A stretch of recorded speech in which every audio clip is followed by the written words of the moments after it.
Over the persistent hum of the TBM, the tunnel operations manager and the TBM operator alternately check the pressure on the instrument panel and monitor the muck coming off the screw conveyor. It's been a rough few days for crews building the 5-mile-long water supply tunnel under the San Francisco Bay.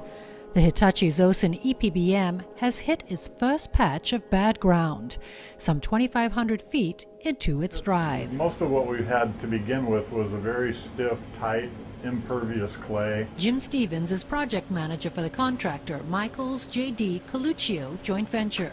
We've hit some gravels with sand that were loaded with water, and that is really difficult to handle when it comes at you right behind a clay plug and you don't know it's there. This is some of the slop coming off.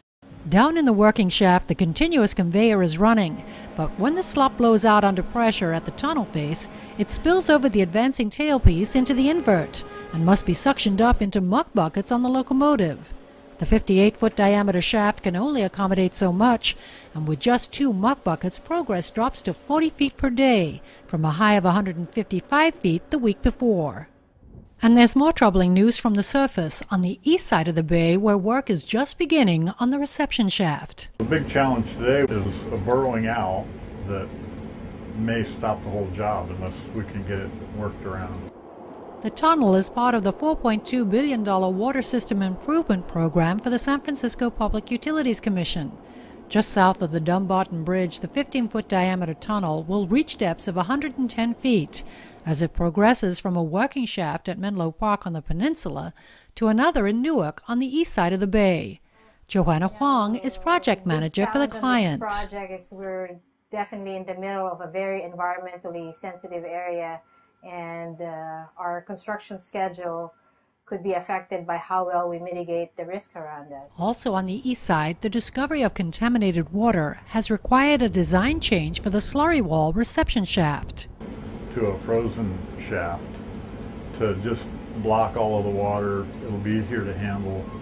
We won't have this mess that slurry walls and jet grouting, do on a job, because it's too confined area with wetlands right next to it within 10 feet away, and pretty difficult site.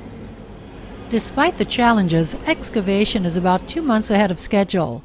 About 70% of the precast lining segments are on site, with more arriving every day from the trailer-shaped plant in Stockton, about 2 hours away.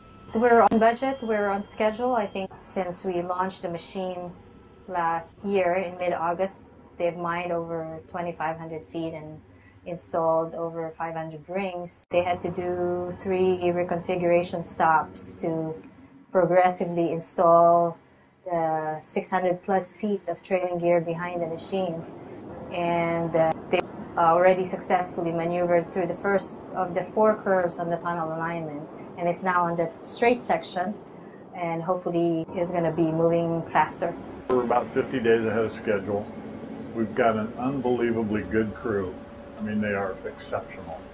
The local workforce here is turning out to be very, very good. Stevens is especially pleased to see young engineers entering the tunneling industry, including his tunnel operations manager, Kit Fleming. The 32-year-old has an engineering master's degree from Stanford University and was recently promoted to deputy project manager. There's people out there with 20 years of experience. It's 1 year 20 times. There's other people that have 5 years experience, but they've been able to capitalize on what they learned and apply it and apply it and apply it. It makes a huge difference, and he's one of those kind of people.